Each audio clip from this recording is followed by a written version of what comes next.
एक क्षण कल्पना करा, तुमच्यासमोर दोन पर्याय आहेत. एक म्हणजे स्वतःचा जीव वाचवण्यासाठी स्वराज्याशी तडजोड करणे आणि दुसरा म्हणजे मृत्यू समोर दिसत असतानाही स्वराज्याशी प्रामाणिक राहणे. छत्रपती संभाजी महाराजांनी दुसरा मार्ग निवडला. म्हणूनच संभाजी महाराज फक्त इतिहासातील एक नाव नाहीत, ते म्हणजे स्वाभिमान, शौर्य आणि स्वराज्य निष्ठेची ज्वलंत प्रेरणा आहे. छत्रपती शिवाजी महाराजांनी निर्माण केलेलं स्वराज्य पुढे कोण सांभाळणार हा प्रश्न शिवरायांच्या काळात अनेकांच्या मनात आला. पण शिवरायानंतर स्वराज्याची धुरा ज्यांच्या खांद्यावर आली ते होते छत्रपती संभाजी महाराज. संभाजी महाराजांचं आयुष्य अत्यंत संघर्षमय होतं. लहानपणापासूनच त्यांनी राजकारण, युद्धकला, प्रशासन आणि साहित्य यांचा अभ्यास केला. त्यांना केवळ तलवार चालवता येत होती असे नाही, ते तर विद्वानही होते, पण त्यांच्या आयुष्यात संघर्ष कमी नव्हता. शिवरायांच्या निधनानंतर स्वराज्याभोवती संकटे वाढत गेली.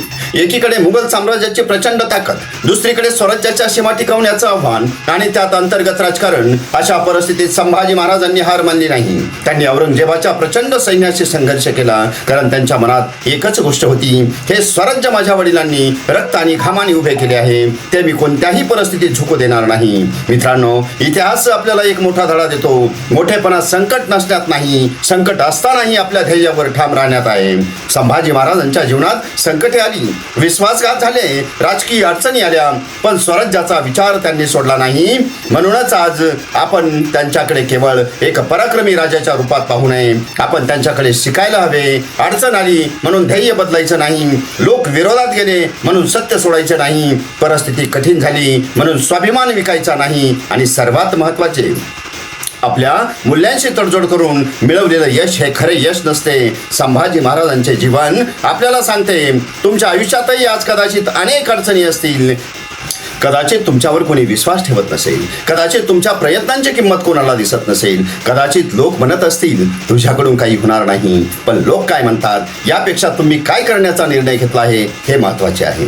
संभाजी महाराजांनी परिस्थितीला दोष दिला नाही, त्यांनी संकटासमोर गुडघे टेकले नाही, त्यांनी स्वराज्याची निष्ठा सोडली नाही. म्हणूनच शतकानुशतके उलटली तरी त्यांचे नाव आजही आदराने घेतले जाते. आपल्या जीवनातही एक स्वराज्य आहे, ते म्हणजे आपली स्वप्ने, आपली मूल्ये, आपला स्वाभिमान, आपले कुटुंब, आपली जबाबदारी आणि आपल्या आयुष्याचे ध्येय. या सगळ्यांचे रक्षण करण्यासाठी आपल्यालाही संभाजी महाराजांसारखी जिद्द आणि निष्ठा लागते. मित्रांनो, इतिहास वाचण्याचा उद्देश फक्त भूतकाळ जाणून घेणे नाही, इतिहासातून वर्तमानासाठी प्रेरणा घेणे हा खरा उद्देश आहे. छत्रपती संभाजी महाराज आपल्याला एकच सांगतात, परिस्थिती कितीही कठीण असो, पण तुमचा आत्मविश्वास आणि तुमची मूल्य जिवंत ठेवा. आज आपण त्यांच्या चरणी नतमस्तक होऊया, त्यांच्या शौर्याला अभिवादन करूया आणि स्वतःला एक प्रश्न विचारूया, माझ्या आयुष्यात संकटे आली तर मी किती ठाम राहणार. कारण संघर्ष संपल्यावर यश मिळतेच, पण संघर्षाच्या काळात आपण कोण आहोत हे सिद्ध होते. जय भवानी, जय शिवाजी, जय छत्रपती संभाजी महाराज.